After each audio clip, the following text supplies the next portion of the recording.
Order. I now call the Secretary of State, Matt Hancock, to make a statement. Secretary of State. Thank you very much, Mr. Speaker. With permission, I'd like to make a statement on coronavirus. Since January last year, and especially since December the 8th, when the world's first clinically authorised coronavirus vaccine was given in Coventry Hospital, we've been engaged, all of us, in a race between the virus and the vaccine.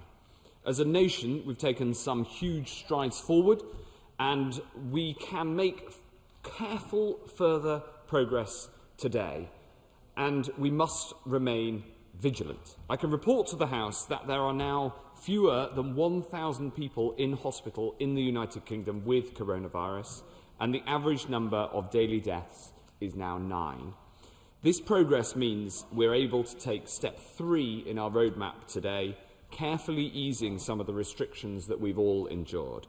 People have missed the things that make life worth living, businesses have endured hardship, and everybody has made sacrifices. And while we can take this step today, we must be humble in the face of this virus. We've all learned over the past year that in a pandemic, we must look not just at where we are today, but where the evidence shows we may be in weeks and months down the track. The vaccination programme can give us confidence, but we must be alert to new variants that could jeopardise the advances that we've made. Today, Mr. Speaker, I'd like to update the House on the work we're doing to tackle variants of concern. In particular, variant B1617.2, which is the variant of concern first identified in India, so that we can protect the progress that we've worked so hard to achieve. There's now 2,323 confirmed cases of B1617.2 in the UK. 483 of these cases have been seen in Bolton and Blackburn with Darwin, where it's now the dominant strain. Cases there have doubled in the last week and are rising in all age groups. In Blackburn, hospitalisations are stable, with 8 people currently in hospital with COVID. And in Bolton, 19 people are now in hospital with coronavirus, the majority of whom are eligible for a vaccine but haven't yet had a vaccine. This shows the new variant is not tending to penetrate into older, vaccinated groups, and it underlines again the importance of getting the jab, especially, but not only, amongst the vulnerable age groups. Madam Deputy Speaker, Mr. Deputy Speaker, Mr. Deputy Speaker, in Bolton and Blackburn, we've taken the approach that worked in South London against the South African variant. We've surged in our rapid response team, 100 people so far, who this weekend visited around 35,000 people to distribute and collect tests. We've installed 6 new testing units, we've brought in over 50 new vaccinators and set up 2 new vaccination centres, as well as extending opening hours and capacity at our existing sites. In Bolton, we've quadrupled the rate of vaccination. We carried out 6,200 vaccinations over this weekend, and it's brilliant to see so many people from the most vulnerable groups coming forward to get the protection, whether it's coming forward to get the first jab or coming forward to get their second jab. All in all, this is the biggest surge of resources into any specific local area we've seen during the pandemic so far. It's been coordinated by Dr. Jenny Harries, the Chief Executive of the new UK Health Security Agency, drawing on all the health capabilities, locally and nationally, that we've built in the last year. I want to thank everyone who's working so hard to make it happen, including everyone at the 2 local authorities, the rapid response team, all the volunteers, including from St John's Ambulance, and most importantly, the people of Bolton and Blackburn for the community spirit they're showing. It's been really heartening, I'm sure the whole House will agree, to see the videos that have been published over the weekend of people queuing up to get the jab. And to anyone who feels hesitant, not just in Bolton or Blackburn, but to anyone who feels hesitant about getting the vaccine right across the country, just look at what's happening in Bolton Hospital, where the majority of people in hospital with coronavirus were eligible for the jab but have chosen not yet to have the jab and have ended up in hospital, some of them in intensive care. Vaccines save lives, Mr. Deputy Speaker. They protect you, they protect your loved ones, and they will help us all get out of this pandemic. Mr. Deputy Speaker, this isn't just about Bolton and Blackburn. There are now 86 local authorities where there are 5 or more confirmed cases. The next biggest case of concern is Bedford, where we are surging testing.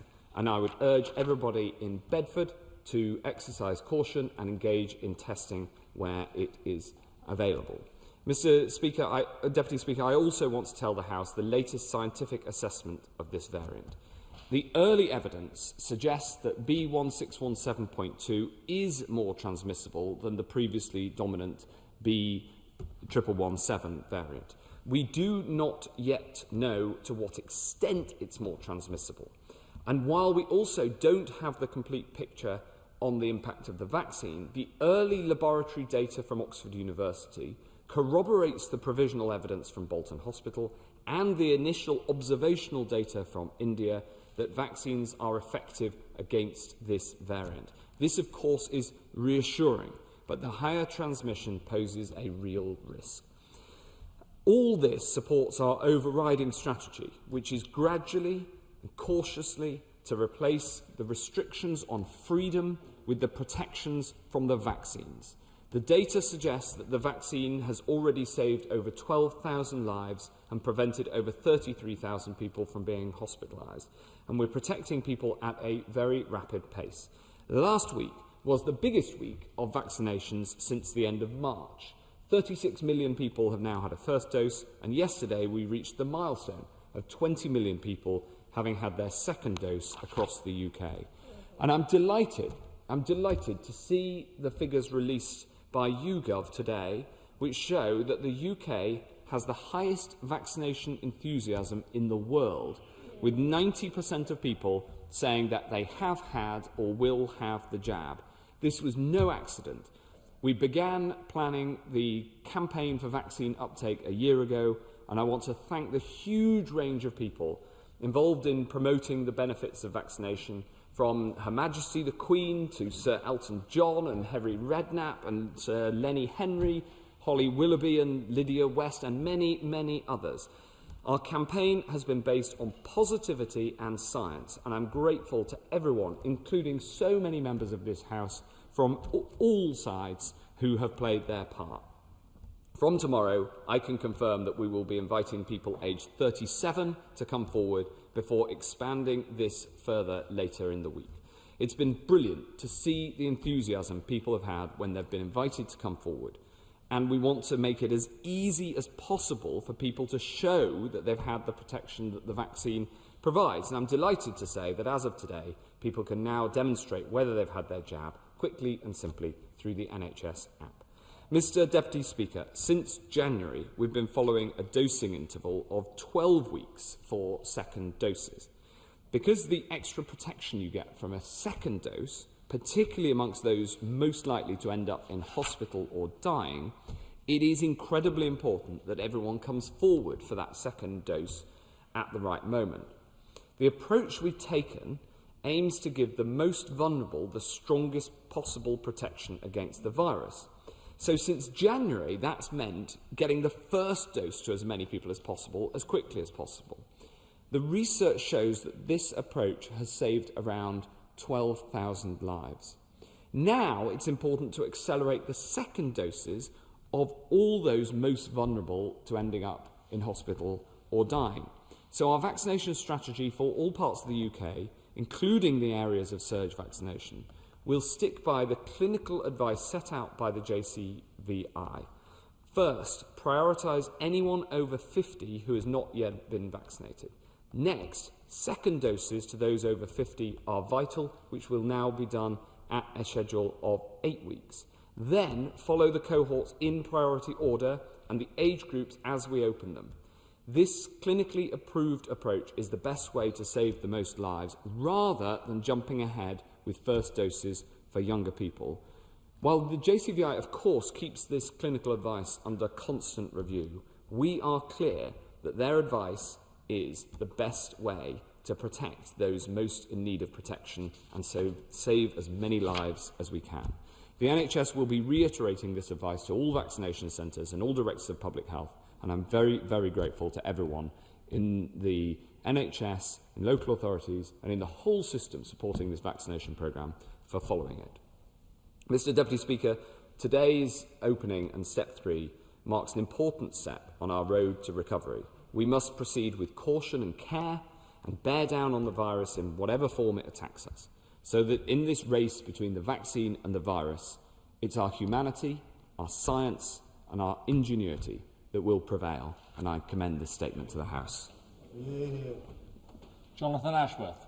Thank you, Mr Deputy Speaker, and I thank, of course, the Secretary of State for advance sight of his statement. And may I just at the start, Mr Deputy Speaker, congratulate Leicester City football team on winning the FA Cup on Saturday. The winning goal from Tielemans was one of dreams, and Leicester City fans boast that foxes never give up. And nor do I, Mr Deputy Speaker. So, turning today to the matters before us. Yesterday, he warned on the television that the B1617.2 variant could spread like wildfire amongst the unvaccinated. But does he accept we could have avoided this? Our borders have been about as secure as a sieve. The delay in adding India to the red list surely now stands as a catastrophic misstep. Now, 1 month ago in this House, I urged him to act quickly in response to this variant. The Sanger Institute data today shows rapid increase in this variant, 30% of all sequenced cases in the UK, and that excludes cases from travel and surge testing. Alarm bells should be ringing, because while he offers reassurance that vaccines are effective, we've also heard from Professor Anthony Harden of the JCVI recently, who has warned us that vaccines are almost certainly less effective at reducing transmission of this variant. Now, I entirely appreciate that when questioned, I suspect he won't be able to give a cast-iron assurance about opening up on June 21st. And I'm not going to try and push him into a corner. We all understand that we're dealing with uncertainties. We've got to be grown up about these things. But we do need a plan now to contain this variant urgently. He's said to be considering local lockdowns. Well, I speak, as he knows, as a resident of long lockdown Leicester.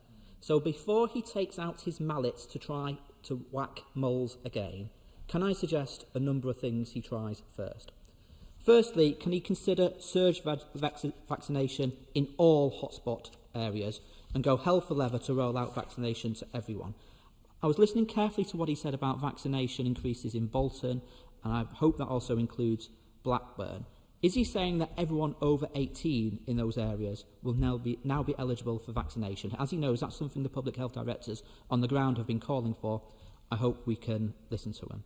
But he knows, because we've had these debates before in the House, that even if we drive up vaccination to as high as it possibly can go amongst adults, there are still around 20% of the wider population, i.e. children, who remain unvaccinated, which means the virus can still spread.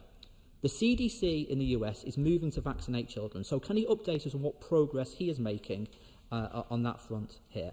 And with respect to children, can he also just clarify to the House that he will know today that in many secondary schools mask wearing is no longer necessary? Can he just assure us that he thinks that is the right response in light of the data that he's been unveiling today? Secondly, he's announced extra surge testing, but he knows by now that surge testing must be backed up by proper sick pay and decent isolation support. That should have been fixed in the Queen's speech last week. Thirdly, more venues are opening up today, and in many of those venues they'll be spending a lot of time disinfecting surfaces like we do in here, for example, which is good and important. But we know so much more about this virus now. We know about airborne spread of the virus. So why aren't we supporting venues more with ventilation? What are we doing in supermarkets, shopping centres, larger venues where air circulates around the building? What are we doing to help them put in place COVID-secure air filtration systems? Fourthly, what he said about the NHS and the uptake of beds is welcome. But NHS staff, as he knows, are exhausted and they will be fearing another surge. So can he tell us what modelling has been shared with NHS leaders and what they are doing to prepare for any surge in admissions? And finally, Mr Deputy Speaker, the surge in this variant reminds us that we are not safe until everyone is safe. That is not a slogan, it's a fact. 3.3 million lives have been lost globally to this virus, and Dr Tedros from the WHO warns that we're on track for the second year of this pandemic to be far more deadly than the first. Only 0.3% of vaccine supply is going to low-income countries. Trickle-down vaccination is not an effective strategy for fighting this deadly virus. Not only do we have a moral responsibility to play our part internationally, it also reduces the risk of new variants bouncing back at us and setting us back. So at this critical time, when we need to work internationally to defeat this virus, why are we the only G7 nation cutting our aid budgets? How can he defend cutting our contribution to vital science and research projects? And given the total silence from the government on President Biden's support for the temporary lifting of patent protections to increase vaccine production, should we assume that this government does not agree with President Biden? Secretary of State. Right, thank you very much, Mr. Speaker. If I address the substantive questions that he asked, the first question was about the surging of both vaccines and testing into these hotspots. And we've seen in South London earlier in the month and last month that this sort of surge testing can work. We had an outbreak of the South African variant in South London. We put in over 200,000 tests, and we effectively managed to contain that outbreak. That is the approach that we're taking in Bolton and in Blackburn, and we will also take that approach if we see a further spread in other areas of the country. It's something that we have been working very hard on to ensure that we have that capacity and that we can do that effectively. And we do that, of course, hand in glove with the local authorities in question who know the communities on the ground. We're also making sure that we have the vaccines available. But I want to be absolutely crystal clear about the approach to vaccination, because he asked about vaccinating all over 18s in Bolton and in Blackburn. That is not our approach. I have looked into it in great detail and we have taken clinical advice. The approach is to make sure we get as many second vaccinations done as possible, as many first vaccinations amongst the vulnerable groups, and then as many vaccinations as possible for those eligible groups who are under the age of 50. And the reason that we've taken this approach is because that is what is most likely to save most lives. That second jab is absolutely vital, and of course the first jab for anybody over 50 could be the difference between life and death. And so the very strong focus is to get the vaccine into to all those over 50s who have not yet taken the first jab. And I'm glad to say that there are reports from both Bolton and Blackburn that uptake amongst people who are eligible but haven't yet got the jab has increased since we saw the rise of the B1617.2 variant in those areas. I think because it's effective in proving to people that the jab really does work to protect you. That is what the data shows. He asked about children. I've been closely following the results of the clinical studies from Pfizer that show that the vaccine is safe and effective amongst children between the ages of 12 and 18. We have procured enough Pfizer to be able to use the Pfizer jab and offer it to children, should that be clinically approved here. But given that we're at the stage of opening tomorrow to people aged 37, there's some time to go until we'll reach to 18-year-olds. We're on track to meet the target of offering the vaccine to all those age 18 above by the end of July. So we have a couple of months before we need to make and operationalise a decision, and we want to be very, very careful and sensitive around whether and how to offer the vaccine to children. He asked about wider measures which are important. Ventilation, he mentioned, and we have put in place guidance for businesses in terms of strengthening the rules around ventilation, and that too is important.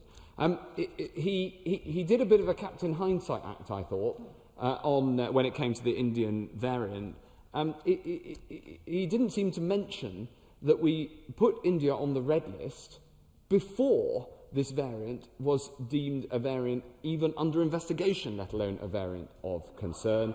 And indeed, we stopped we put India on the red list before other countries like Germany and Canada stopped flights from India. We have a strong policy of restrictions at the border, and we will remain vigilant. The final thing I wanted to respond to was his point about the global moral responsibility to vaccinate everybody in the world. He's absolutely right that we have a global moral responsibility, and I would argue that the United Kingdom has done thus far and will do more than any other nation. It's not just about the huge sums that we've put into COVAX, but it's about the way that we've delivered the Oxford-AstraZeneca vaccine around the world. As of this morning, there were 1.47 billion vaccines that have been delivered globally. 400 million of those have been the Oxford-AstraZeneca vaccine, and AstraZeneca has charged a profit margin and a margin for intellectual property of 0. No charge for intellectual property, no profit for AstraZeneca. Costs, of course, need to be met, but we have taken nothing for the money that we've put in to the development of this. This is the biggest gift that this country could give to the world. 65% of those 400 million doses have been delivered into arms of people in low and middle-income countries, including over 150 million in India. Of the COVAX facility, which is the biggest global effort to vaccinate in low and middle-income countries, they have delivered 54 million vaccines so far. 53 million of those have been done with the Oxford-AstraZeneca vaccine. This country can be hugely proud of the contribution we've made. It's far bigger so far than any other country, because we decided, and we took the view from the start, the UK approach, which is you don't need to change your IP rules, you don't need to change the law, we just get on and get this vaccine out to as many people around the world as possible at cost. Everybody in this House should be very, very proud of what AstraZeneca and Oxford University have done with the support of the UK government, and that is how we save lives around the world. Mr Deputy Speaker, many of these new variants come from abroad, so clarity on borders policy is essential. We know that the first wave, now we know, was largely seeded from people coming back from their spring holiday break in Italy, France and Spain. So could I ask him for absolute clarity on the amber list? Should my constituents in Farnham, Godalming and Hazelmere, or all of our constituents, go on holiday to countries on that amber list, even when it is no longer illegal? Mr Speaker, the answer is no. The official government advice is very clear that people should not travel to amber or red list countries or territories. People should not travel to amber list countries for a holiday. These lists of what's on the amber list, what's on the red list and what's on the green list are kept under review based on the data that is assessed by the Joint Biosecurity Centre. Our priority is protecting the progress that we've made at home, and we will assess any new countries that might go onto the green list every 3 weeks and, of course, constantly monitor to check that the countries on the green list remain safe. But if it isn't on the green list, then unless you have an exceptional reason, you shouldn't be travelling there. Video link. Dr. Philippa Whitford. Thank you very much, Mr Deputy Speaker. COVID cases in India began to soar at the start of April. So why were Pakistan and Bangladesh added to the red list at that time, but not India?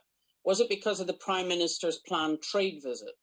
After finally adding India to the red list on the 19th of April, it didn't take effect until the 23rd.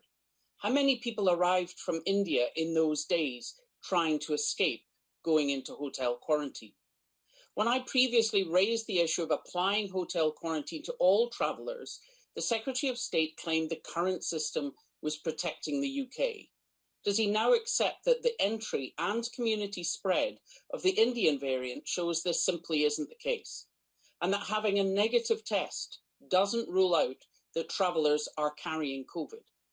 SAGE has stated that evidence shows the B1617.2 Indian variant is up to 50% more infectious than the Kent variant, and have advised that, as in Scotland, areas with rising cases should remain under COVID restrictions.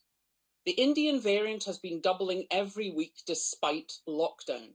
So why is he ignoring sage advice and opening up areas like Bolton that have exponential growth?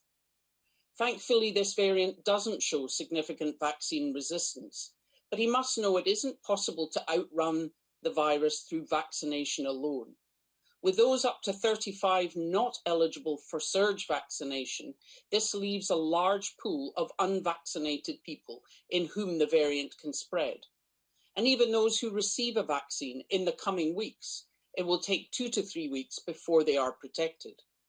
Does he not accept that this variant is in danger of surging and that without local travel restrictions will spread to other areas?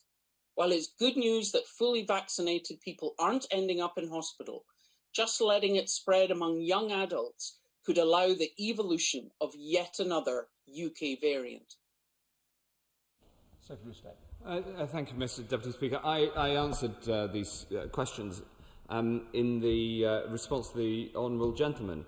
The truth is that when we put Pakistan on the red list, and indeed Bangladesh, the positivity of those arriving from Pakistan and Bangladesh was 3 times higher than from India. That's why we took those decisions. And of course, that decision was taken before the Indian variant became a variant under investigation, let alone a variant of concern. And it's striking that the Scottish Government took a red list decision on India at the same time as we did in the UK Government. So it's all very well to ask questions with hindsight, but you have to base decisions and policy on the evidence at the time. When it comes to how we're tackling this in the UK, she's quite right that it is good news, early news, but good news, that the vaccines do appear to be effective against the B1617.2 variant. And I'm obviously pleased about the evidence that we've seen, but we're vigilant about that. And I'm very glad that the approach that we're taking now in Bolton and in Blackburn worked in South London against the South African variant. We keep these things always under review, but I think as a first resort, surge testing, going door to door, making sure we find and seek out this virus wherever we can spot it, putting in the extra resources with the armed services who are supporting, that is the right approach whilst we keep this under review. The numbers thus far nationally are still relatively low, and thankfully we have a very, very good surveillance operation across the UK so that we can spot these things early and take the action that we need. Greg Clark. Thank you very much indeed, Mr Deputy Speaker. Does my right honourable friend agree with Sir Patrick Vallance, who told my committee that new variants will arise all the time and border restrictions will only slow, not prevent, those variants that originate overseas?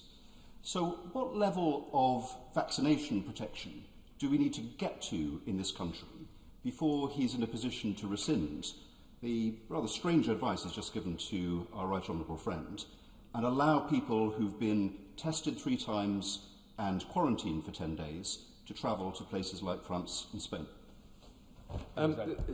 Typically, from my right honourable friend, he asked the most pertinent question, to which we do not know the answer, because the level of vaccination that you need to be able to withstand the incursion of new variants, even that the vaccine will work against, does depend on their level of transmissibility, and we don't know the increased level of transmissibility over and above the B117 previous main variant here in the UK, that was the variant that first was discovered, of course, in Kent.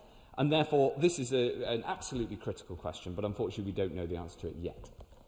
Munira Wilson. Thank you very much, Mr Deputy Speaker. Having reached this tremendous milestone today, and given the sacrifices the British people have made through lockdown and the fantastic successes of the vaccination programme, will the Secretary of State listen to his own colleague who said last week that with the new variant we must isolate every single case and its contact? So will he finally commit to paying people's wages to stay at home to self-isolate, providing practical support in terms of accommodation if necessary and support for dependents. Otherwise, we will only go backwards. I'm afraid I don't agree with her characterisation of the situation, not least because the approach we're taking in Bolton did work effectively in South London, where we are piloting new approaches to ensuring that we can support people to isolate, and some of those pilots are taking place in some of the areas where we can see cases of B1617.2. We keep that under close scrutiny and close review to see what works effectively. David Johnston. Thank you, Mr. Deputy Speaker. Part of our fight against COVID, or indeed future viruses, is to improve our domestic vaccine manufacturing capability. To that end, the government's fast-tracking the Vaccines Manufacturing and Innovation Centre at Harwell in my constituency. I'll be visiting in a few weeks, but could my right honourable friend provide an update on the progress so far? We're making significant progress with onshoring of vaccine capability. It's about developing the vaccine, as the team at Oxford did brilliantly, but also they're manufacturing it onshore. And boy, if there's one lesson that we've learned from this whole thing, it's that you can't just not care about where manufacturing happens. Having it onshore really, really matters for resilience, but also to make sure that it's close to the NHS so that we can learn, the whole supply chain can learn and constantly improve. So I'm delighted that we're pushing forward with the VMIC project in the same way that we've brought onshore manufacturing supply in Teesside, in Livingston in Scotland, and of course the fill and finish plants both in Wockart, in Wrexham, and in Barnard Castle and elsewhere. It's a big project, and it's frankly a big opportunity for life sciences in the UK to make sure that we can do all this onshore, because the pandemic, in my view, has shown that we need to. Beginning. Jim Shannon. Speaker, can I thank the Secretary of State for his statement and for his comprehensive answers as well. I know that the Secretary of State has regular discussions with the Northern Ireland Assembly Health Minister Robin Swan. There has been a surge in the mutant and Indian variants in Donegal in the Republic of Ireland and the maiden city, Londonderry, in Northern Ireland. So can the Northern Ireland Assembly Health Minister call upon the UK for expertise from Westminster to help assist, which I believe will show once again that we're always better together with the United Kingdom of Great Britain and Northern Ireland? Thank you. I couldn't agree more with the honourable gentleman. The UK fights this together. There are, of course, outbreaks also in Moray and in Glasgow, and I've been talking to the Scottish Cabinet Secretary for Health about the action that's going on to tackle the outbreaks there. And I talk regularly, very frequently, with Robin Swan, who I think is doing an absolutely brilliant job with the health portfolio in Northern Ireland. But the fundamental point that the benefits of the United Kingdom working together are once more demonstrated by our ability to work together to tackle this variant. Video link. Dr. Jamie Wallace. Thank you, Mr. Deputy Speaker. More than 20 million people have now received their second dose of the vaccine, an achievement which demonstrates the phenomenal pace at which we are delivering the vaccine across the UK. Does my right honourable friend agree that this incredible milestone demonstrates what our union can achieve when we work together? I just waxed lyrical about the value of Scotland and working with the UK government, and of Northern Ireland working with the UK government.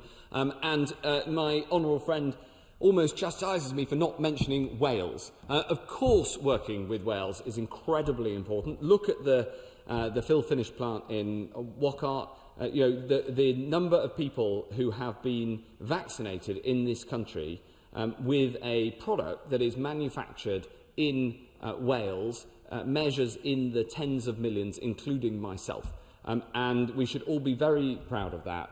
And I look forward to working with my new Welsh counterpart, the Health Minister for Wales, and making sure that we use all capabilities across these islands to get us back onto the road to recovery. Liz Truss. Thank you, Mr. Deputy Speaker.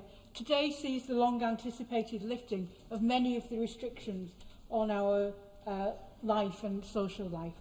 At the same time, this strain of the virus reminds us that we need to be cautious in how we mix and how we hug our loved ones. It's important that we have clear messages about interaction. So will the Secretary of State ensure that government messages are clear and unambiguous and not mixed as at present? It's really clear that we are removing restrictions. I'm delighted that we're able to remove restrictions. For instance, the absolute restrictions that were in place in terms of close physical contact, and rely more on people's personal responsibility. And in order to do that, of course, we are providing the best possible advice that we can. For instance, to be able to hug, but hug cautiously, everybody knows what that means. It means outside is better than inside. It means make sure it's in ventilated spaces. It means if you've had the vaccine, and particularly 2 vaccines, then you are safer than if you haven't. And I think it's incumbent on all of us to communicate these messages from our scientists, make sure that people understand them. And I'm pretty sure that the British public gets this. And given how brilliantly people have responded to requests during the pandemic, I'm highly confident that this approach will be successful, and people will be cautious but enjoy the new freedoms that we're thankfully able to give. Mark Harper. Thank you, Mr Deputy Speaker. I listened very carefully to what the Secretary of State said in his statement about people being able to prove that they've had the vaccination through the NHS app. And I also listened carefully to what he said about the importance of the union. Can I just draw to his attention something that I hope he can look at urgently, which is I've got thousands of constituents who live in England but are registered with GPs that are registered in Wales and receive their vaccinations in Wales. At the moment, it is not proving possible for them to register with the NHS app that they've had their vaccination. Can I ask him to urgently fix that for my constituents and those across our United Kingdom? This is another example of where we work better together as one United Kingdom. We are working to solve this problem precisely. Coming from the borders with Wales myself, I understand this very clearly, and so the data work is underway to ensure that there's interoperability between the data systems in England, Wales, Scotland and Northern Ireland. When this situation was not foreseen when health responsibilities were devolved, I've been working with my counterparts in the 3 devolved nations on fixing it. We've agreed to fix it, but getting these data to talk to each other is technically complicated, but it is underway. Video link. Paul Blomfield. Thank you, Mr Deputy Speaker. In its decisions on easing the lockdown, the government has rightly emphasised the importance of being driven by data. But when Pakistan and Bangladesh were added to the red list, the data showed that daily infection rates were substantially higher in India. So will the Secretary of State admit that the decision not to put India on the red list at that time was influenced by the Prime Minister's imminent visit to Delhi and the desire to secure a trade deal? And does he now recognise that was a mistake? Mr Speaker, if I could just explain the data to the honourable gentleman, I'm sure that he'll understand. The measures in terms of the case rate per 100,000 are of course influenced by the amount of testing that's done in any country. And there isn't nearly as much testing in Pakistan as there is in India, or indeed as much in Bangladesh. So the measure, as I said in my initial response to his honourable friend on the front bench, the measure of the rate of in terms of positivity of people coming from Pakistan was 3 times higher than the rate of positivity of people coming from India, which was at that time quite low. So you've got to be just careful with the raw data here, and you've got to look at the underlying positivity. One of the advantages of having the testing of everybody at the border is we now have effectively a global surveillance system to understand the positivity of travellers from any individual country. And as I said, the decision was taken on the basis of the fact that the positivity was 3 times higher from Pakistan than from India. Video link. Mark Logan. Mr Deputy Speaker, in Bolton, we're battling the Indian variant, currently standing at 274 per 100,000.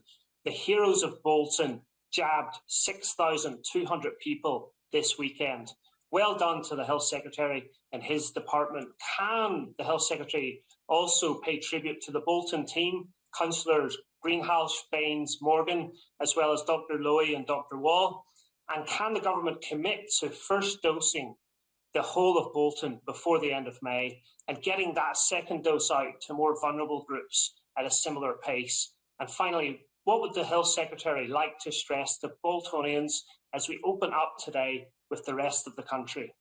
Secretary of State. Thank you very much. Mr Deputy Speaker, there's one other person who the Honourable Gentleman didn't add to the list, probably due to modesty, and that's himself. He has worked incredibly hard over this last few days to get the message out to people across Bolton, and I'm very, very grateful. My message to everybody in Bolton and in Blackburn is take these steps, but please take them safely and get a test and get yourself vaccinated as soon as you're in one of the eligible groups. It is incredibly important that we get vaccinations to anybody over 50 who hasn't had a jab yet. Please come forward now. Anybody over 50 who's had one jab, if that was 8 weeks ago or more, come forward for your second. And crucially, get a test. I also pay tribute to all those he mentioned. Councillor David Greenall, the leader of Bolton Council, has worked incredibly hard too, and his whole team. We're working cohesively together, and I very much hope that with that effort we can get this sorted. And the next video link, Matt Weston. Thank you, Mr Deputy Speaker. Obviously, vaccines are important, but so is testing. 6 months ago to the day, the Health Secretary told us that the UK would open 2 new mega laboratories in early 2021 to double the country's capacity for carrying out COVID-19 tests. We were then advised they'd open in early spring.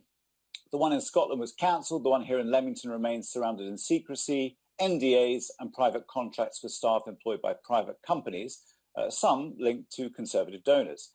The Health Secretary will be concerned by the delay, I'm sure, even if he doesn't have a financial concern in this project himself.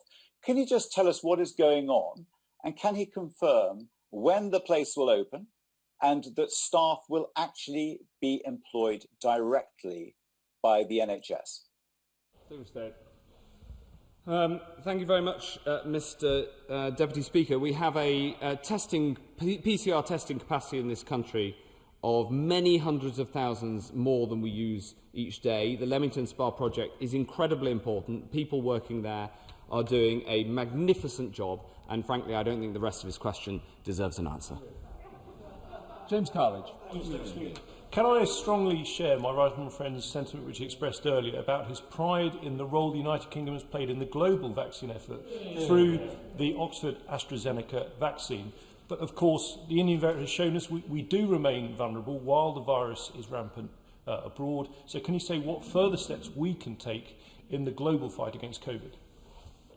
Yes, Mr Deputy Speaker, my honourable friend makes an incredibly important point that we cannot stress enough, which is that we all have a role to play, and especially developed countries have a role to play in making sure we get the vaccines around the world. And the UK approach is focused on outcomes, on getting as many people vaccinated globally as possible.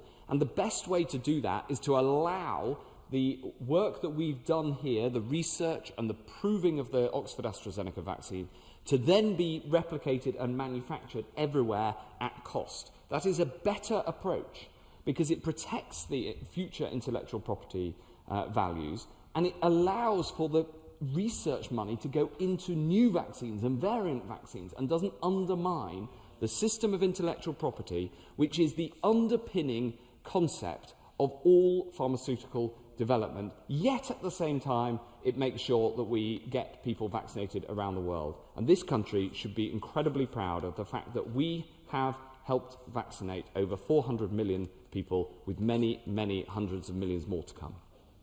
Tony Antoniazzi. Thank you, Mr Deputy Speaker. On Saturday, my friends and I put on our trainers and walked 26 miles in Goa to raise a bucket load of cash for the fantastic breast cancer charity Walk the Walk. As Chair of the All-Party Parliamentary Group on Cancer, I know only too well the devastating impact the pandemic has had on cancer services. Now, one of the key ways the Secretary of State can help with the government's goals of recovering from the pandemic is ensuring we have enough well-trained and motivated NHS staff now and into the future. Therefore, what discussions has the Secretary of State had with the Treasury to ensure a comprehensive multi-year funding settlement for the NHS in the autumn spending review? With me and Macmillan Cancer Support to discuss this urgent matter. I'm always very happy to meet with the Honourable Lady, and she works incredibly hard on this topic. I'm delighted to say that the recovery of cancer services is going well, and in many of the centres, the rate of both diagnosis and of testing and of surgery is above 100% of 2019 levels. This is very important. Of course, we're working towards the spending review, and the NHS has a long-term baseline settlement. But on top of that, we're putting extra money into the recovery that she rightly champions. I'd be delighted to talk more with her about it. Richard Graham. Mr. Speaker, the message today is all about the balance of celebrating the return of more freedoms today and in the future with caution, depending on the good sense of my constituents in Gloucester and elsewhere. Can my right honourable friend confirm how many of those recently hospitalised in Bolton from the new variant had already been vaccinated? Tell us what more we can do to help spread the word to those who haven't yet agreed to be vaccinated, and also confirm what he expects the role of pharmacies in testing to be as we go forward. Thank you very much. The best understanding that we have is that 5 of the 18 who were in hospital yesterday had been vaccinated once, and 1 had been vaccinated twice, but it's not clear how recently. Therefore, the majority had not been vaccinated, and of them, most of them could have been vaccinated, which is frustrating to see, but is also a message to everyone. We monitor this very, very closely, and the latest information on those who ended up in hospital, gone into hospital, been admitted to hospital in Bolton over the weekend is similar, that the majority are unvaccinated. So it just reinforces the message that people should come forward and get vaccinated, because that's the best way to protect everybody. Video link. Rachel Maskell. Thank you, Mr Deputy Speaker. Prior to Christmas, it was the mutation, the Kent variant, mixed with the opening of the economy in York, which caused a rapid spike of COVID-19 infection as people en masse came to visit our city and spread the virus to the hospitality sector, where today many of the workers have yet to be vaccinated. But here we are again, a different variant, the Indian variant, and who knows what will come next, with high transmissibility about to be spread. In a city where many people are already visiting, more to come, we feel vulnerable. So what proactive preventative steps will he take so we do not pay that heavy price again for the government not acting fast enough?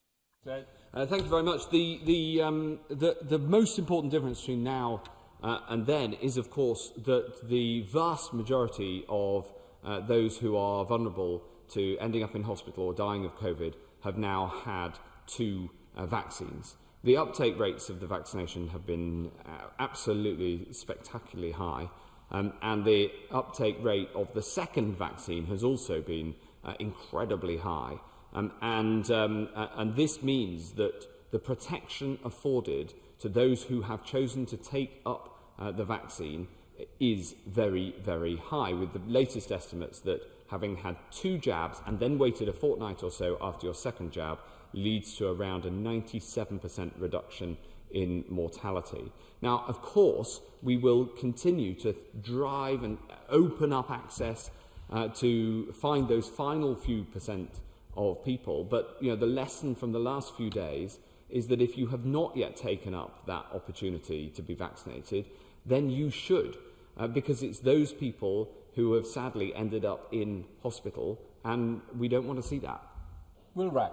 Thank you, Mr Deputy Speaker. The Health Secretary can be rightly proud of his role in the vaccination programme. I, of course, welcome the reduction further in age of those eligible, and it may surprise him and indeed the House that, despite my appearance and general manner, there are still a few years yet to go. But I will be there, seized with the importance of taking up that vaccine. But can I urge him to favour that surge of vaccination, rather than even flirt momentarily with the idea of imposing local restrictions, which are neither helpful and indeed bring about a great deal of resentment?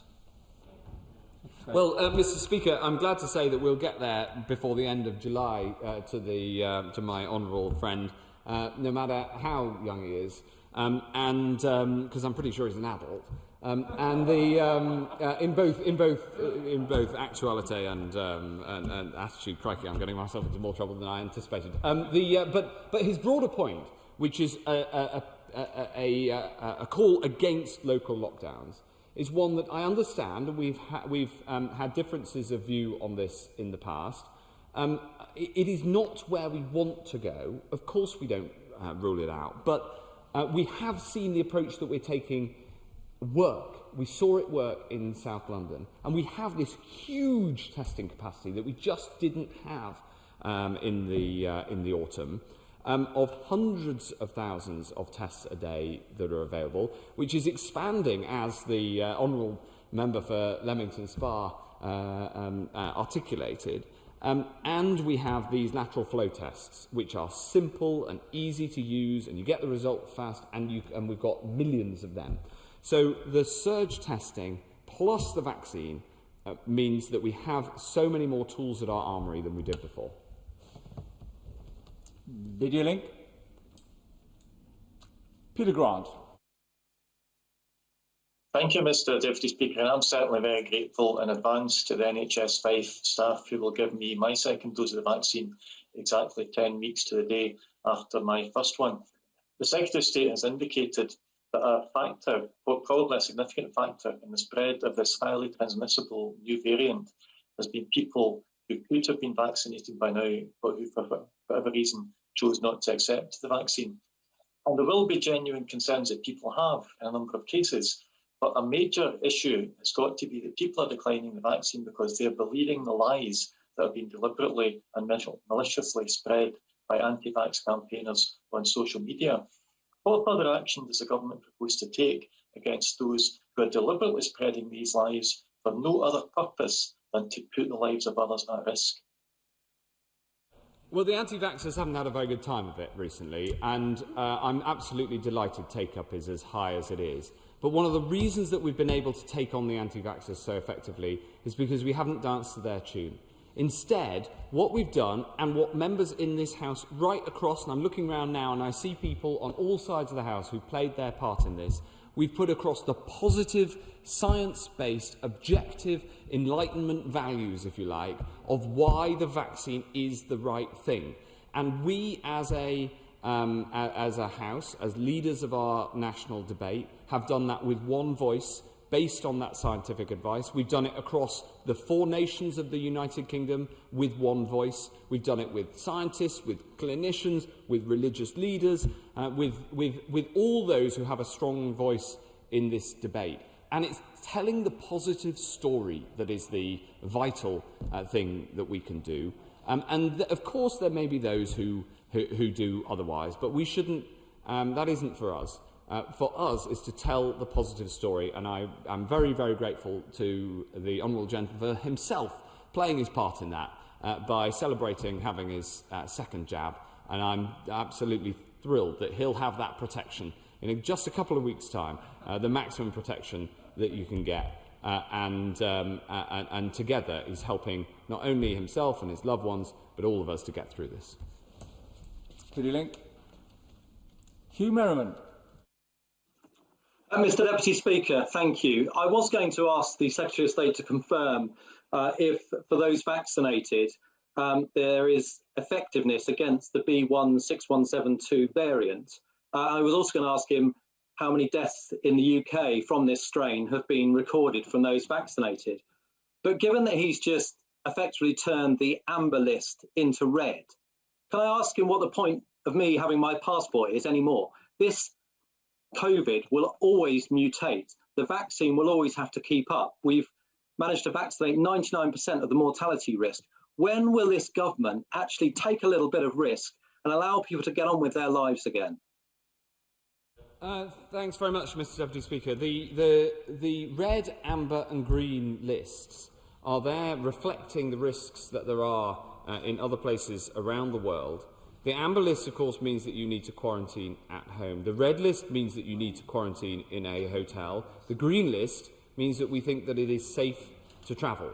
So, of course, he should get his passport out. He can get on a plane to Portugal or one of the other countries. It allows for some careful foreign travel.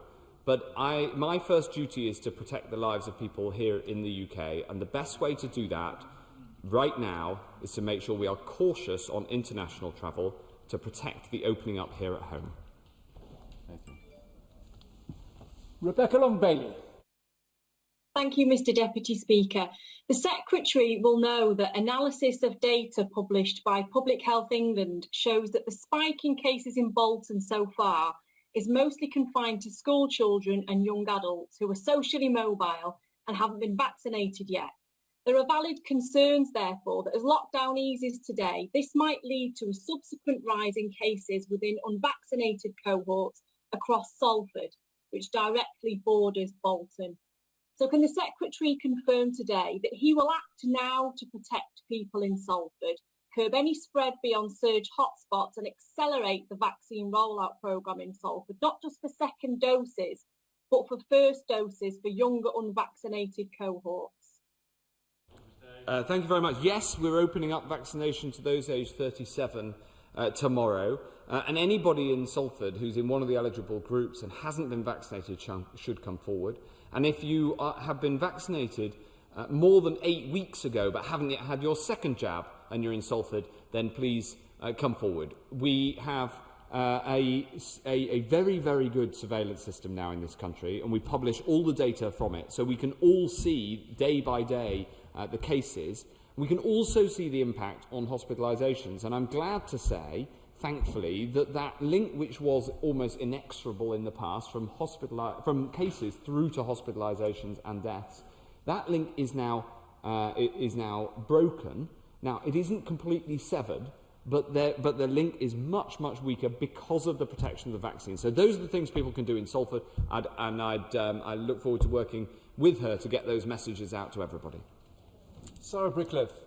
Mr. Deputy Speaker, the Secretary of State will know my constituency of Harman and Hasland and borders Blackburn with Darwin, and I want to thank the Department for listening to colleagues' call for that extra support and resources through additional vaccines and surge testing. On a call this morning, Amanda Doyle, our ICS lead for Lancashire and South Cumbria, told us today one of the main concerns is not a shortage of supply but the vaccine uptake. So will my right honourable friend join me in encouraging our residents across Lancashire to come forward for their jab when eligible, and reiterate the importance of this to protect our local communities? Yes, 100%. In the same way as people across Salford, across Greater Manchester, across Lancashire, should come forward to get the jab if you're eligible.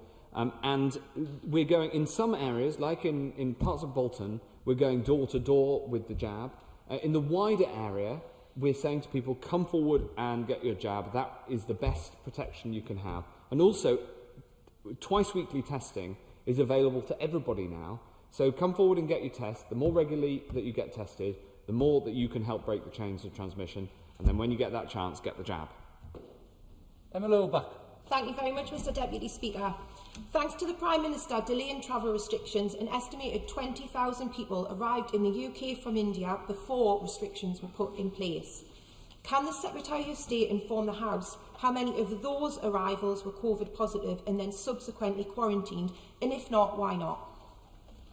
We publish that data, so I refer to the gov.uk website. Teresa Villiers. The vaccination programme is one of the biggest and most successful civilian logistical exercises in our country's history, and I thank the Secretary of State for his role in delivering it. It should open the way for our hospitality businesses to start in due course to operate at full capacity, and for events, festivals and conferences also to start. But there is still a lot of uncertainty about when this will happen. Will he publish a plan so that those two crucial sectors of our economy can reopen? It may take a while, but they need a plan, they need a timetable. Yes, we are working on a plan for this with my right honourable friend, the Culture Secretary, and of course on the social distancing review that the Prime Minister is leading on, and we're committed to making sure we publish that well in advance of the decision that we'll publish on the 14th of June as to what the data show about the step 4 currently planned for the 21st of June. Of course, on the 21st of June, we have set out 4 parameters for taking that step. The first 3 are currently in good shape. The challenge is the new variant, but it's far too early to be able to say anything about that specifically. We will have to see. We'll look at the data up to the 14th of June and make an announcement on that date.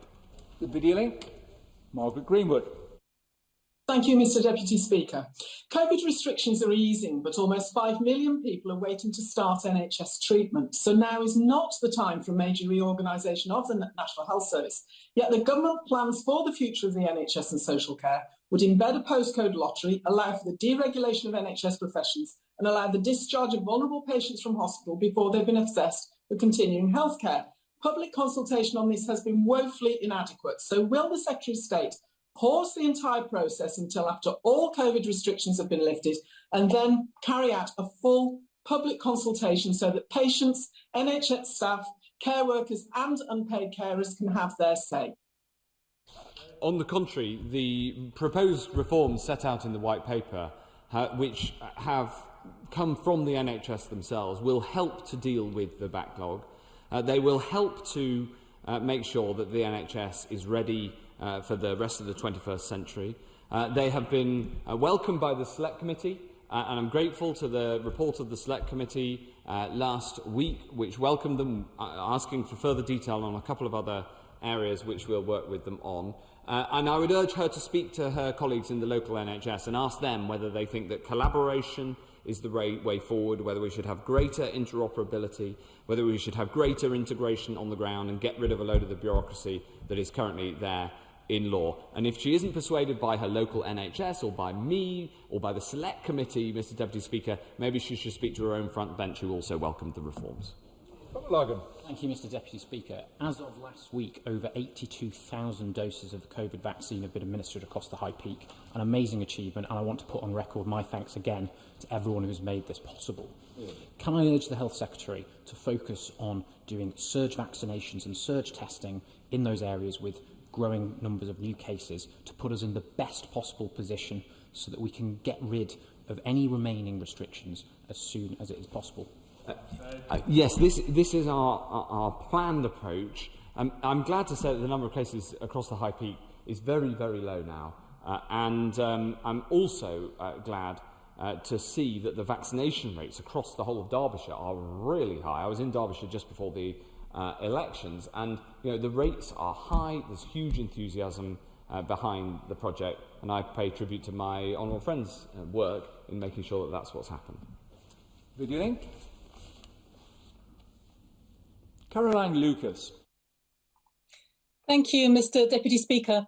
Given that the so-called Indian variant is now a variant of concern and linked to several outbreaks in schools, why has the government just abandoned the requirement to wear face masks in secondary school classrooms? The Secretary of State is fond of claiming that he's following the science, but this flies in the face of scientific advice from SAGE, from public health experts, and from teaching unions. And it begs the question as to why he's getting rid of one of the few mitigation measures in schools, which we know actually works, when we have such a very transmissible variant. No one wants to see face masks in schools for longer than necessary, but neither do they want children to lose out on face-to-face education because of virus outbreaks. Once community rates go up, school rates go up. So why is he needlessly putting education at risk? Well, she kind of answered a question in the question when she said that everybody wants to see face-to-face education.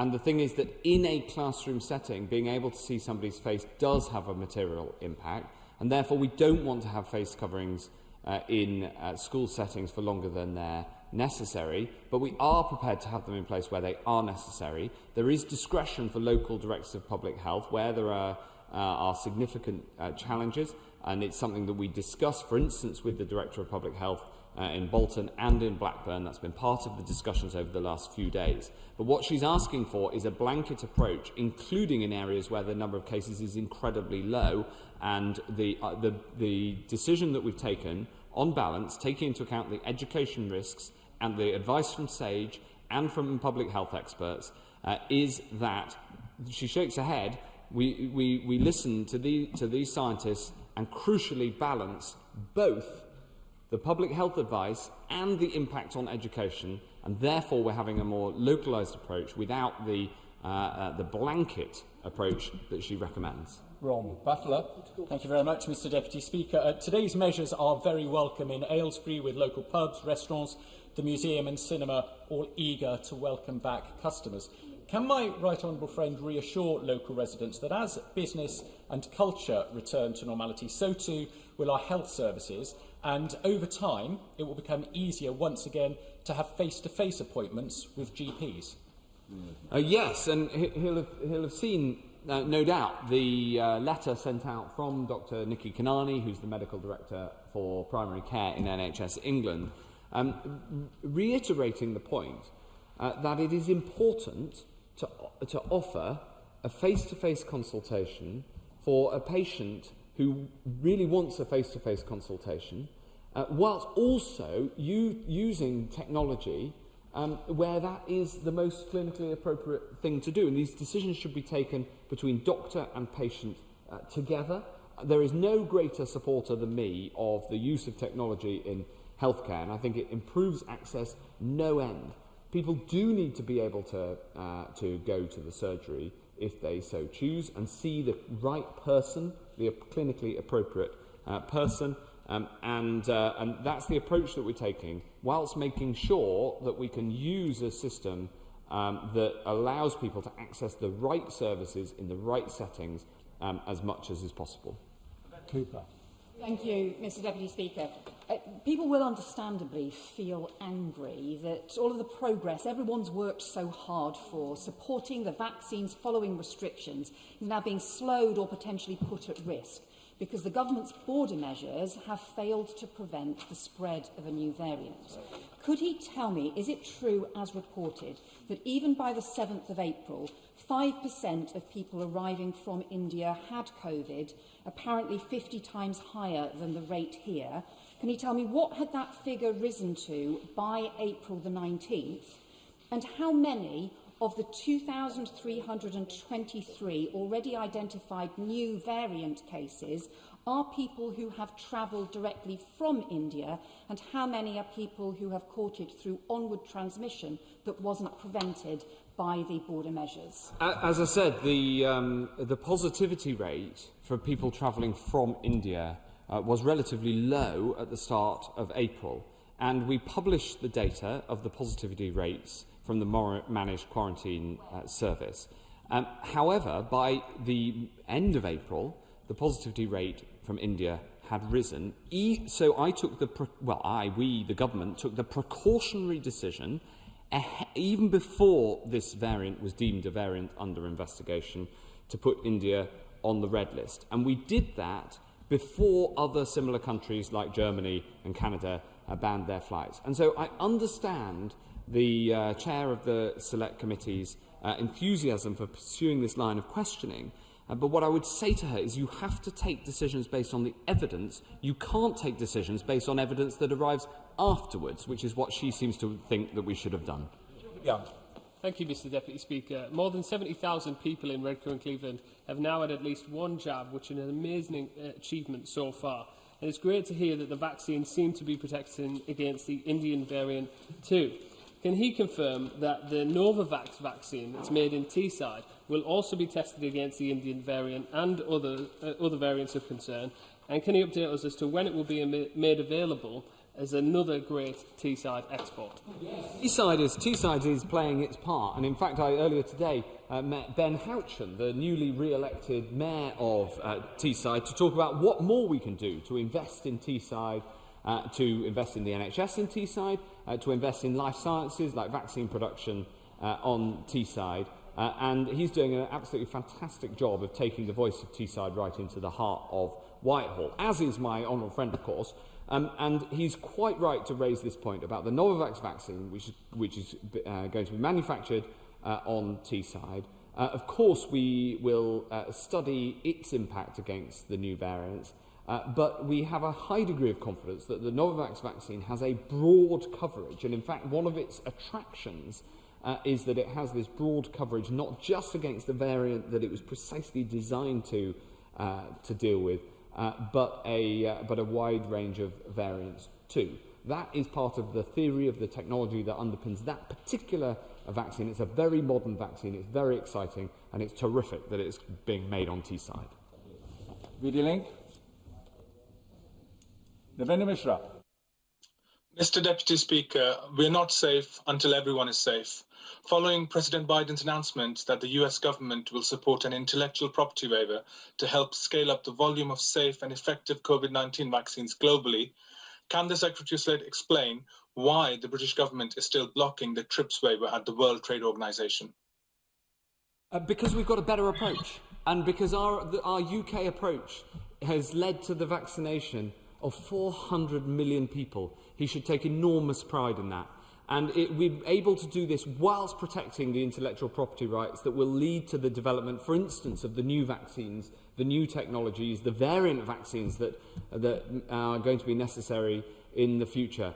And it's that combination of the protection of intellectual property rights plus the giving away of this vaccine at cost to the developing world, to lower and middle income countries. And I just reiterate the point I made earlier to him, which I hope he will take pride in, which is that of the 54 million vaccines delivered through the COVAX facility, of which we are a major funder, 53 million of those doses are the Oxford AstraZeneca vaccine delivered with no charge for the intellectual property. That's the approach we should be taking. That's what we will do, and I would urge everybody around the world to follow. I do aim to try and take everybody, so if we can have concise questions and concise answers. Secretary of State. Bob Luckman. Thank you, Mr. Deputy Speaker. My right honourable friend will be aware that London has a younger cohort and is full of communities from across the world, but many are hesitant because of the activities of pharmaceutical companies in the countries of their origin. Now, will he look at aspects of control that we can make sure that those communities can indeed get the vaccine, but the vaccine that they choose to take, rather than be attempting to force them to take vaccines that they're extremely reluctant to do? Well, we have had a principle of saying that you come forward for the vaccine and you get the vaccine that is there on the day. But of course, we've nuanced this because of the changes in the clinical advice around the AstraZeneca vaccine. And as we reach into further and further into those who who need encouragement to come forward, we are willing to look at more and more creative solutions to tackle people's hesitancy. As it happens, I was in Brent Central Mosque last week at the at Eid, and it was absolutely wonderful to see the work that they've done in making sure that people of all faiths and none can come forward. And for many Muslim people, it means that in Brent they can go forward to somewhere they're very comfortable being vaccinated. But it was brilliant, frankly, to see teams working in the mosque to vaccinate people of all backgrounds. There was the imam was vaccinated by by someone with the support of a member of the Jewish community, with me looking on, all organised by a Hindu administrator. It was modern Britain at its best. They've done thousands of vaccines. They've done great work, and I know it's that sort of approach that he's looking for. And if we can do more on the specifics of which vaccine, I'm very happy to look at that. We just heard the skies opening above us, so I'm grateful we can now eat inside restaurants. Emma Hardy. Thank you, Mr Deputy Speaker. Hull Royal Infirmary is a tower block, and the geography of the building has resulted in a higher number of COVID transmissions being caught in hospital, despite the excellent work being done by all of the NHS staff. I fear that the COVID cases caught in hospital will only increase with a more transmissible strain of the virus. So will the Secretary of State urgently look at providing Hull Royal Infirmary with the funding it needs to improve its building as we all learn to live with this virus? Well, as she knows, we are building 48 new hospitals over this decade, and 40 of those have been set out. There's a further 8 slots, so she may want to work with Hull Royal Infirmary to bring forward a proposal. And, of course, tackling infection within hospital is an incredibly important part of work, which always has been since the time of Florence Nightingale, but it's even more important right now, and I think will be a higher priority over the years ahead. So I'm always very happy to look at all proposals. Did you link? Kate Griffiths. Thank you, Mr Deputy Speaker. Today's relaxation of restrictions is so welcome for all those who work in the hospitality industry. Pubs, restaurants, leisure facilities, they're all making huge changes to operations to welcome back customers, whilst also ensuring they keep everyone safe. Does my right honourable friend agree with me that we should support these local businesses, at the same time ensuring we play our part in abiding by the safety measures in exercising caution as we gradually return to a normal way of life? Yes, of course. I think that my honourable friend puts it very wisely. And as the Member of Parliament for Burton, which is famous for its beer and its pubs, she no doubt speaks for her whole constituency when she says that she welcomes the measures that we're taking, the steps we're able to take today. And people should take these steps with caution. Outside remains better than inside. It's harder in the rain, Mr Deputy Speaker, but it's still better to be outside if you can. But I think putting more down to personal responsibility is the right approach at this stage, with this low level of virus and with this huge scope of the vaccination project. And I'm very grateful to her for her support in pushing that agenda. David Linden.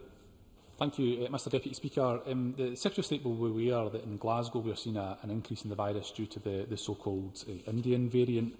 That means, therefore, that although everybody in this House is celebrating the return to indoor hospitality, many Glaswegians have not been able to experience that today, which we bitterly regret. But up until 6 o'clock yesterday, there were still flights coming into the UK from India, with 20,000 people arriving in the UK since the India alarm was raised about that variant. Does the Secretary of State really want to turn round and look Glaswegians in the eye and say that that was decisive action that has led to them staying in Tier 3? Well, the history as he describes it is in fact wrong, because we put India on the red list and therefore required hotel quarantine before this variant was designated as even under investigation, let alone a variant of concern. So yes, we did take that preemptive action. And anybody arriving who's been in India in the last 10 days now must go into a hotel in order to quarantine. Benton. Thank you, Mr Deputy Speaker. Although the incredible success of our world-leading vaccination programme has seen the number of people in hospital with COVID reduced substantially, thereby relieving much of the pressure on the NHS, many of my constituents are still waiting longer for non-urgent NHS care. I'm delighted that Blackpool Victoria Hospital is included in the pilot project, looking at innovative ways to deliver services and reduce that backlog. But could my right honourable friend reassure me that they will get all the resources they need to remove the backlog as quickly as they possibly can? Blackpool Hospital is a fantastic hospital, and the team there have worked incredibly hard over the past year and a half, especially. And I'm delighted that they're part of this the plan to work out how we can go even faster, not just get to 100% of the levels of activity that there were in the equivalent month of 2019, the baseline, if you like, but to get far higher than that, because we've got to get through this backlog. And the backlog isn't just those who are currently on the waiting list, although too many are waiting more than a year, and the waiting list is too long. There's also people who haven't yet presented, but we know are likely to have a problem. This is a huge challenge, and I'm very grateful to colleagues in Blackpool who are working so hard, not just to get through the backlog, but to learn how best to get through the backlog so that others can learn from them. Video link. Dr. Andrew Morrison.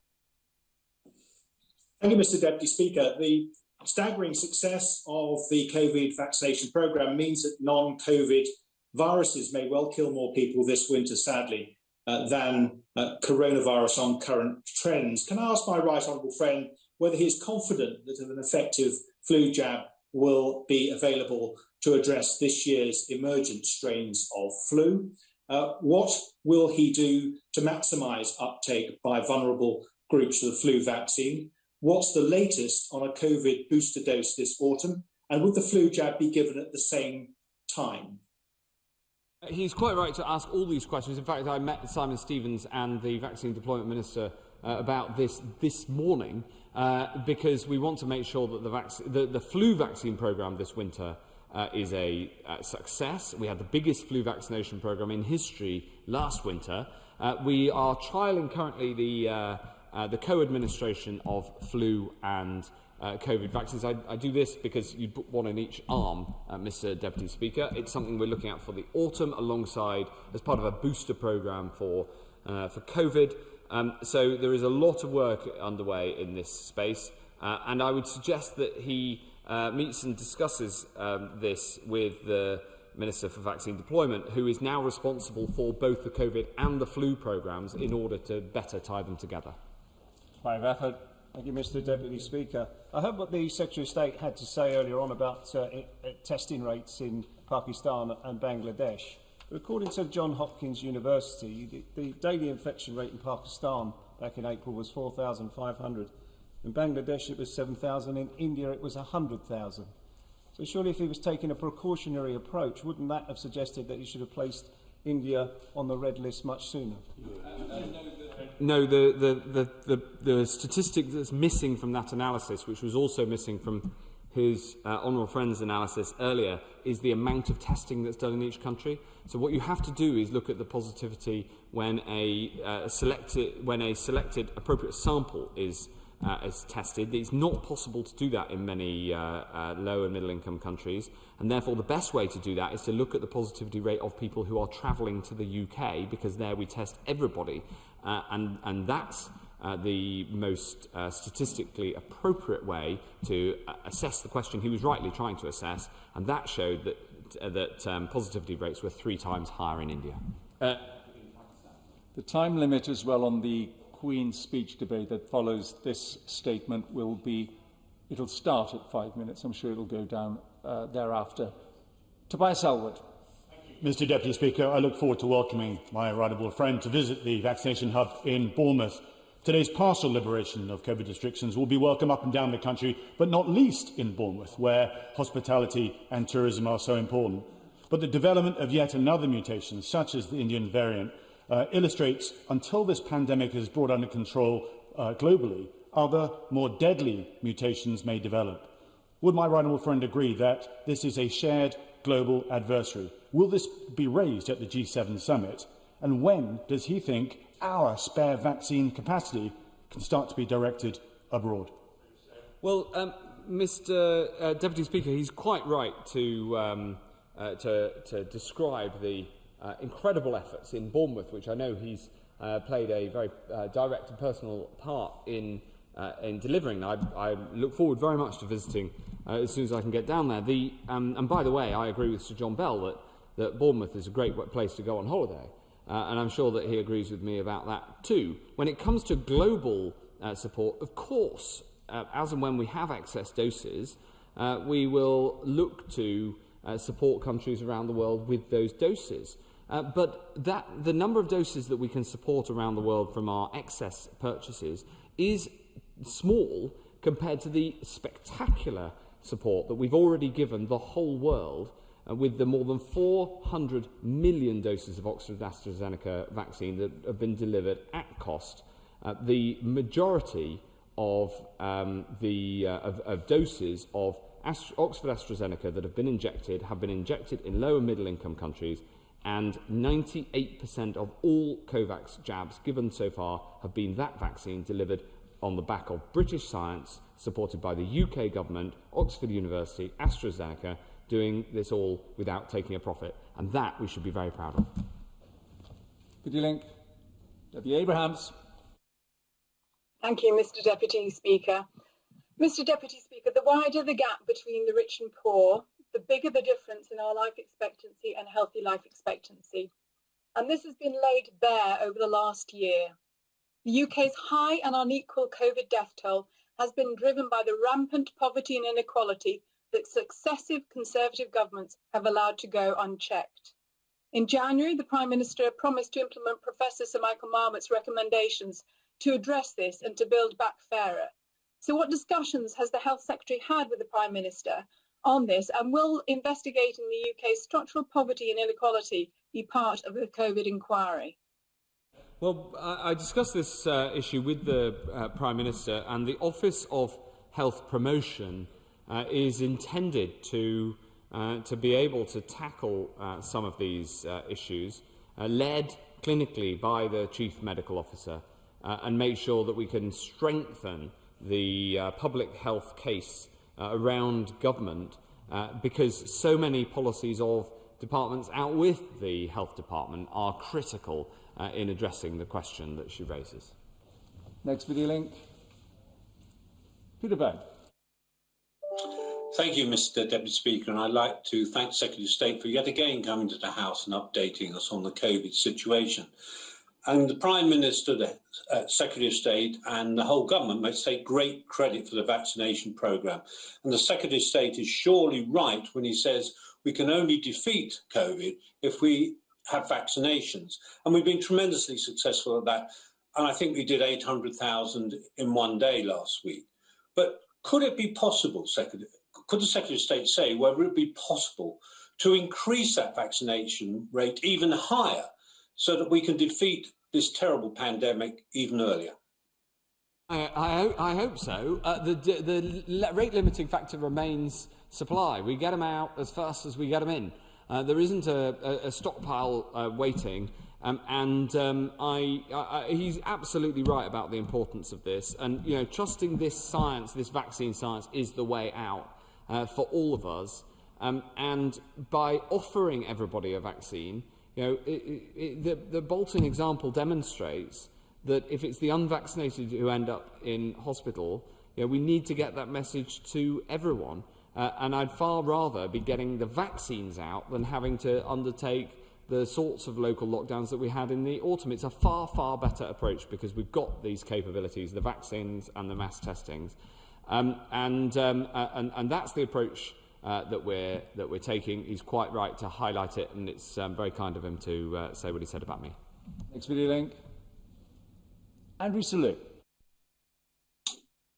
People are really grateful to GP surgeries for their role in the vaccine rollout, but are very keen to be seen face-to-face by a doctor where that's appropriate and in a timely manner. What is the department doing to make that increasingly possible, please? Yes, well, he'll no doubt have seen the note that went out went out last week from Dr. Nikki Kanani about ensuring that face-to-face access is available to the appropriate clinician, and that the use of technology should be encouraged, but should be a matter for a discussion between the clinician and the patient. For many people, it's more of an advantage. I personally use telemedicine, and it's much more convenient for me as a healthy and busy 42-year-old. But for some people, it is right to see their clinician face to face, and so that letter went out last week, and we obviously constantly keep this under review and monitor carefully. Thank you, Mr Deputy Speaker. Last week I met with the Lung Task Force for Health, who raised the concern about an increased occurrence of lung scarring in long COVID sufferers.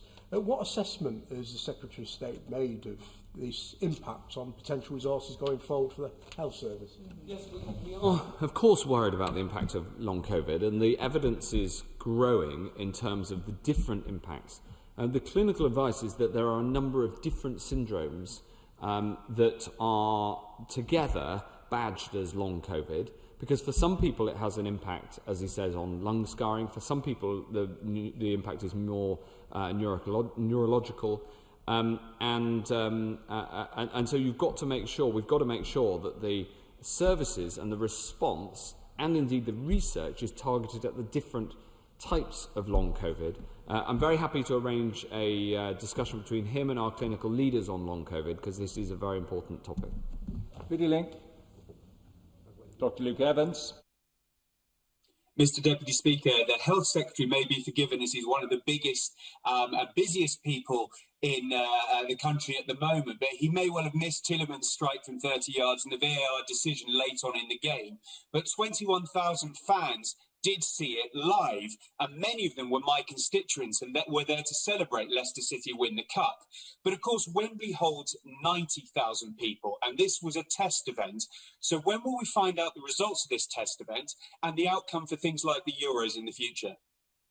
We'll find out the results in the next few weeks. Of course, the honourable gentleman on the front bench opposite, maybe he was so cheerful in his opening remarks because he was there, and he saw Leicester triumph, and I watched it and I just thought how brilliant it was to see a live crowd again, it wasn't full, that's true, and no doubt it could have been filled, but it wasn't full because we're taking it carefully.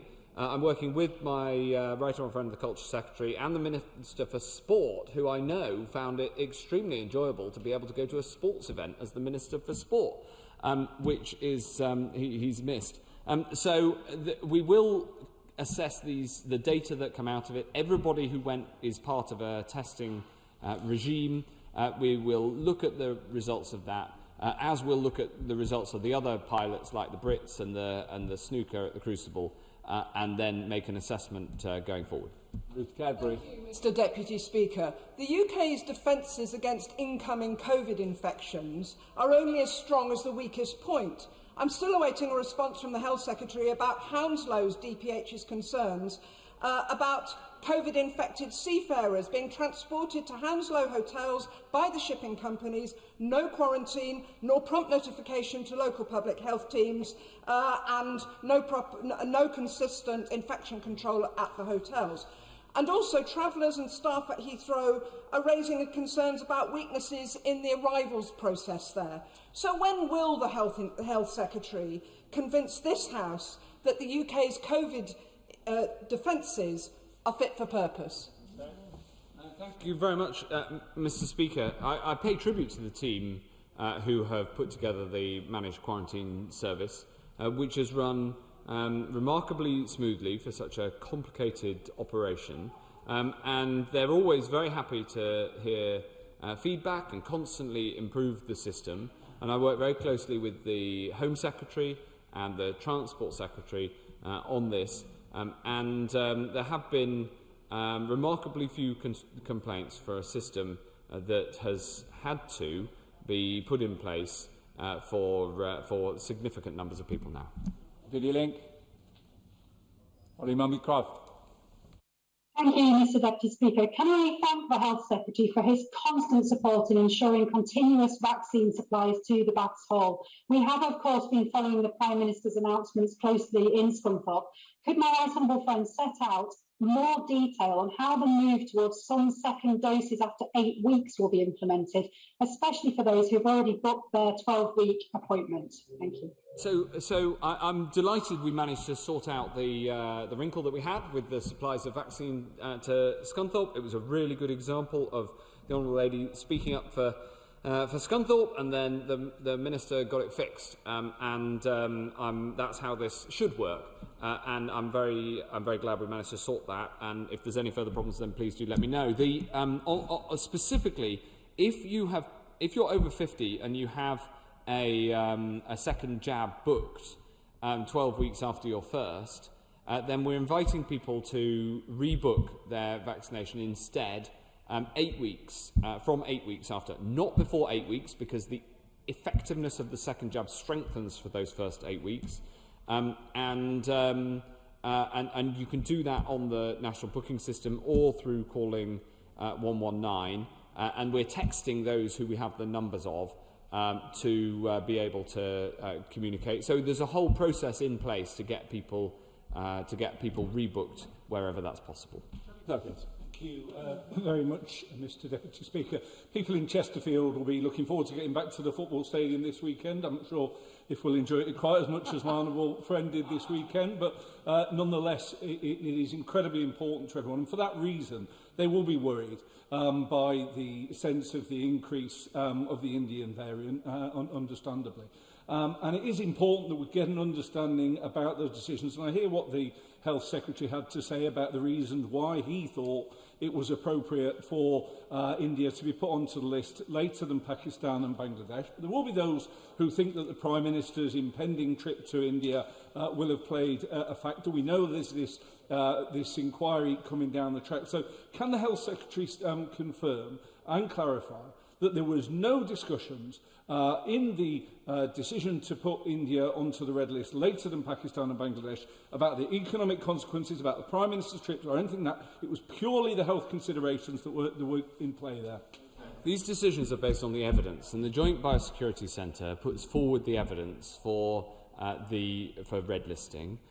In the first instance, the red list is there to stop new variants, but this variant was not a known variant under investigation. But because of the increase in the overall rates and overall positivity of people coming to this country, first in Pakistan and Bangladesh at the start of April, and then towards the end of April from India, we took the precautionary decision to put them on the red list. That is a matter of fact. I'm happy to state that, and the job now is to make sure that we keep this all under control. Thank you, Mr Deputy Speaker. The success of the vaccination programme has surpassed expectations, in part because of the very effective work that was done in tackling vaccine hesitancy at the start. But it is implicit in my right honourable friend's statement that in Bolton and Blackburn particularly there has been less success with persuading some people. Could I ask him what he considers to be the model of good practice in persuading hard-to-reach groups, where he thinks that's taken place and how he'll be rolling it out in those areas? Well, I'm incredibly proud that the UK has the highest measured rate of enthusiasm for taking the vaccine in the world. I'm incredibly proud, especially as such a diverse nation as we are, that we've been able to achieve that record by taking this positive attitude, by having people like, from Her Majesty down, setting out the value of being vaccinated. And I pay tribute to the comms team at NHS England and my communications team from across Whitehall, who've taken the lessons of how to get a positive narrative, especially on social media, and make sure that we have fought lies with objective truth. And that's been fantastic. On the ground, there are some really good examples. I mentioned my visit to Brent Central Mosque, to whom I pay tribute. Actually, some brilliant work has happened in Leicester, where for instance, there was a vaccination centre right next to an area heavily populated by those of Somali background, but those of Somali background were not going to the vaccination centre despite the fact it was next door. So we set up a vaccination centre almost next door, but where the doctors and the clinicians are themselves Somalis, and we saw a very sharp rise in the Somali vaccination rate. There's one example that I can immediately add to the elucidation of the answer to this question, but there are a legion. And in fact, people from around the world have been coming via Zoom to talk to some of our more innovative vaccination centres, whether it's at the mosque or at the Hindu temple in Neasden that's doing absolutely brilliant work, or in Leicester, and now in Bolton and Blackburn, where I hope that we can make some really significant progress. And frankly, this country should be proud of how people have pulled together to make this vaccination programme work. Unbelievably, I am older than Will Wragg, Marginally. So I've had my first jab, and the second jab is a week Saturday. Bring it on. Secretary of State, thank you for your statement. Today we will suspend for 2 minutes.